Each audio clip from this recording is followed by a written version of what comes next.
Welcome back, focused learners, to another explainer. Today, we're unpacking what is arguably the most ambitious, rapid, and honestly, the most complex economic transformation in human history.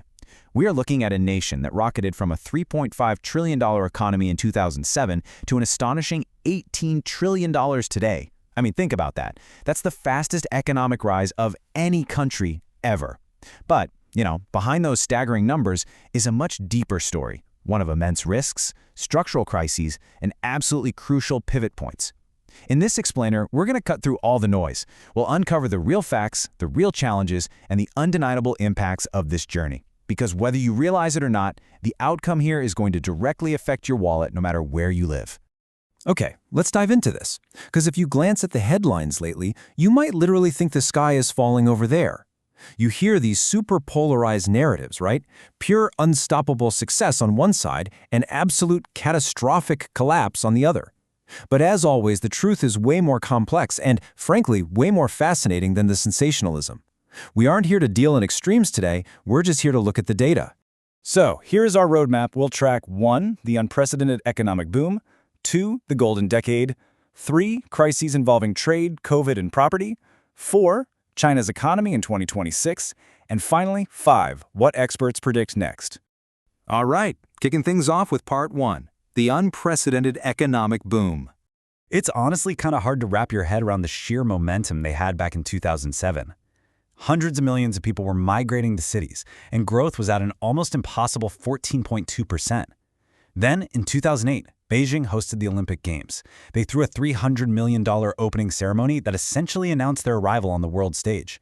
But that very same year, the U.S. housing market crashed, Lehman Brothers collapsed, and global trade just completely froze. Suddenly, China's massive factory engine had zero orders coming in.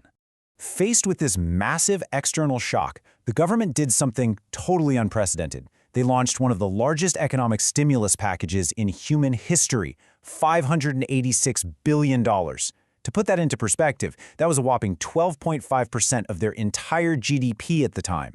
They essentially took that cash and just funneled it into building new roads, railways, airports, and literally entire new cities at lightning speed.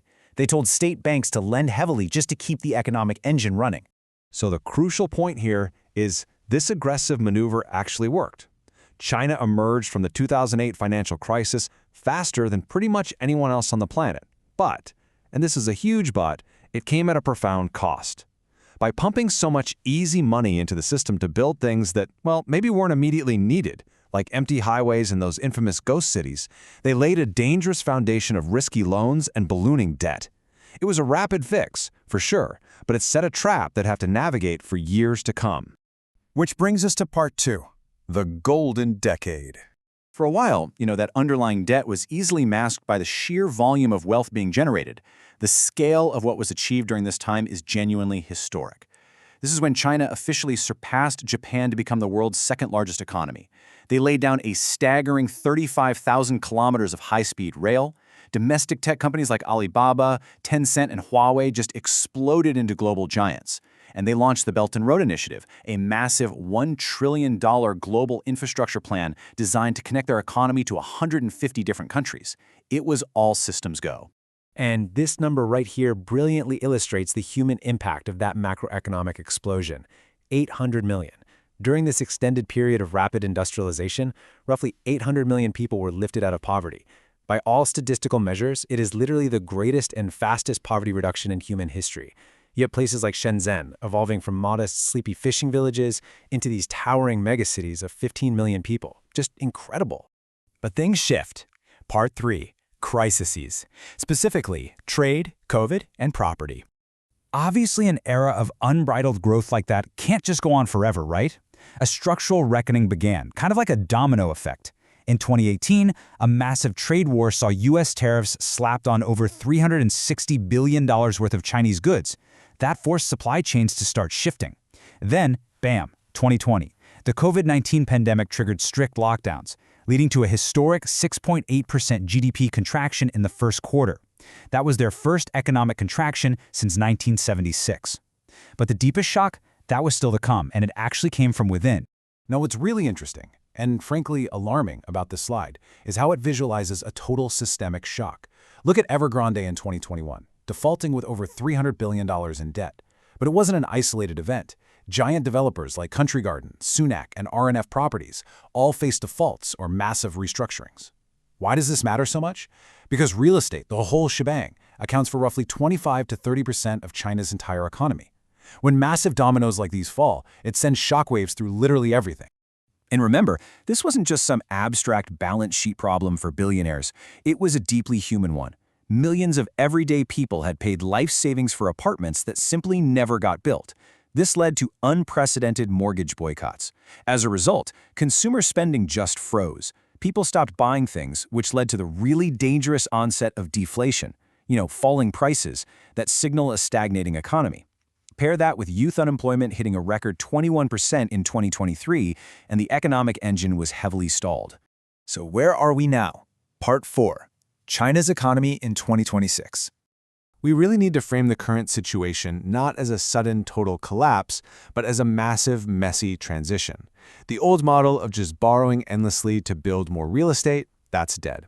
If we look at the balance sheet for 2026 neutrally, it's a really striking dichotomy. On the left side, incredible strengths. China is the world's largest electric vehicle market. They're churning out over 80% of the globe's solar panels, and their AI tech sector is on fire.